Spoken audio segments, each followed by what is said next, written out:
குருவே சரணம். இந்த வீடியோவில் ஸ்ரீ ரமண மகரிஷி பகவான் பற்றி பார்க்கலாம் வாங்க.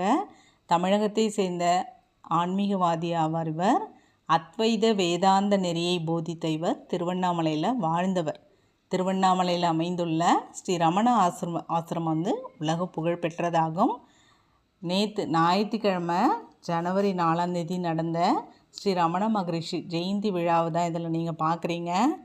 இந்த ரமண மகரிஷி ஜெயந்தி விழா மார்கழி மாதம் புனர்பூச நட்சத்திரத்தன்று ஒவ்வொரு ஆண்டுமே கொண்டாடப்படுது. விழாவோட முக்கிய நிகழ்வாக அபிஷேக ஆராதனைகள், அதாவது அதிகாலையிலே மங்கள இசையோடு ஆரம்பிக்கும். ரமண மகரிஷிக்கு பால், தயிர், சந்தனம், விபூதி மற்றும் பஞ்சாமிர்தம் உள்ளிட்ட பல்வேறு வாசனை திரவியங்களால் சிறப்பு அபிஷேகம் செய்வாங்க. அதற்கப்புறமா சிறப்பு பூஜைகள் காலை 4 மணிலேருந்து 7 மணி வரைக்கும் மகான்யாச ருத்ர ஜபம் நடைபெற்றது. அதைத் தொடர்ந்து ஸ்ரீ ரமணேஸ்வர மகாலிங்கத்துக்கு சிறப்பு பூஜைகள் நடந்தது. காலை 10:30 மணியளவில் மகா தீபாராதனையும் நடைபெற்றது. பாராயணம், அதாவது அக்ஷரமண மாலை மற்றும் விஷ்ணு சகஸ்ரநாமம் பாராயணம் உள்ளிட்ட தமிழ் மற்றும் சமஸ்கிருத வேத பாராயணங்கள் நாள் முழுவதும் ஒலித்தன. ஸோ இதில் ரமண மகரிஷியை பற்றி பார்க்கலாம் வாங்க. ரமணரோட உபதேசங்கள் பார்க்கலாம் வாங்க.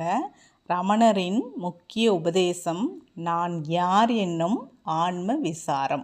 ஒரு பொருளை தியானிப்பது என்பது ஒருபோதும் உதவாது. தியானிப்பவனும் தியானிக்கப்படும் பொருளும் ஒன்றே என்பதை உணர வேண்டும். இது எவ்வளோ அழகாக இருக்குது பாருங்கள். இந்த தத்துவம் புரிஞ்சாதான் இது நமக்கு தியானங்கள்லாம் சரியாக செய்ய முடியும். துன்பம் என்பது தேவையற்ற எண்ணம் மட்டுமே.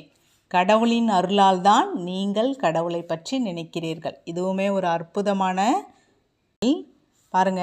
துன்பம் என்பது தேவையற்ற எண்ணம் மட்டுமே. கடவுளின் அருளால் தான் நீங்கள் கடவுளை பற்றி நினைக்கிறீர்கள். இதுவுமே பாருங்கள் எவ்வளோ அழகான வார்த்தைகள். இது வார்த்தைகள் தான் நம்மளை கடவுள்கிட்ட கொண்டு போய் சேர்க்கறதுல இந்த மாதிரி மகான்களுக்கு அற்புத திறமை இருக்குது. அதனால் இந்த மாதிரி மகான்களை கண்டிப்பாக நம்ம கும்பிட